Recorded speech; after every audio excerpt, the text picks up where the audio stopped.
Night start చేస్తే morning 7:30కి గిరి ప్రదక్షిణ అయిపోయింది. నైట్ అంతా 8 అవర్స్ పాటు నడుస్తూనే ఉన్నాం. కాళ్ళల్లో జీవం లేనట్లు అనిపించింది. రూమ్కి వెళ్ళి కళ్ళు మూసి తెరిచేసరికి 10 దాటిపోయింది. చకచకా రెడీ అయిపోయి 11కి దర్శనంకి బయలుదేరాం. ఎక్కడ చూసినా రుద్రాక్షమాలలే, అంతా శివమయంగా అనిపిస్తుంది. టెంపుల్ వ్యూ చాలా బాగుంటుంది. ఆ రోజు ఏకాదశి కావడంతో జనాలు ఫుల్గా ఉన్నారు. 1 year బిలో ఏజ్ పిల్లలు ఉన్న వాళ్ళని కూడా సపరేట్గా పంపించట్లేదు. చిన్న పిల్లలతో క్యూ లైన్ లో అందరూ బాగా ఇబ్బంది పడిపోయారు. మాకైతే ఇలాంటి స్పెషల్ డేస్ లో అస్సలు రాకూడదు అనిపించింది. దర్శనం అయ్యేసరికి 2:30 అయింది. ఇక అక్కడి నుంచి కంచి బయలుదేరాం. కంచిలోనే ఆ రోజు నైట్ హోటల్లో స్టే చేసి నెక్స్ట్ డే 6:30కి దర్శనంకి వెళ్ళాం. లాస్ట్ టైం అరుణాచలం వచ్చినప్పుడు కంచికి కూడా వచ్చాం. నాకైతే కంచి కామాక్షి అమ్మ చాలా పవర్ఫుల్ అనిపిస్తుంది.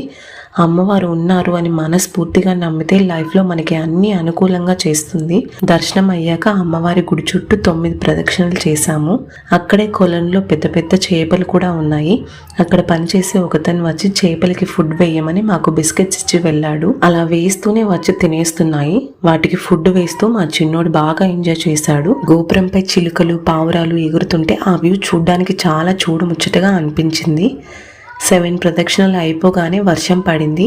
ఇప్పటికీ కామాక్షి అమ్మవారి దేవాలయానికి 9 మార్లు ప్రదక్షిణం చేసి అమ్మవారికి మన కోరికని త్రికరణ శుద్ధిగా సశరీరురాలై అమ్మవారు ఉంది అనుకుని మీకొచ్చిన భాషలో మీరు అమ్మవారికి మీ కోరిక చెప్పి 9 పళ్ళిస్తే పరిష్కారాన్ని ఆవిడ చెప్పేస్తుంది. దాని జోలికి మీరు వెళ్ళొచ్చో వెళ్ళకూడదో చెప్పేస్తుంది.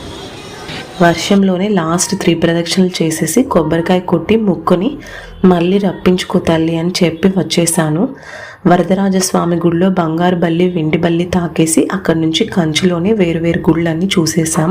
ఒక వెహికల్ మాట్లాడుకుంటే వాళ్ళే అన్ని గుళ్ళు కవర్ చేస్తారు.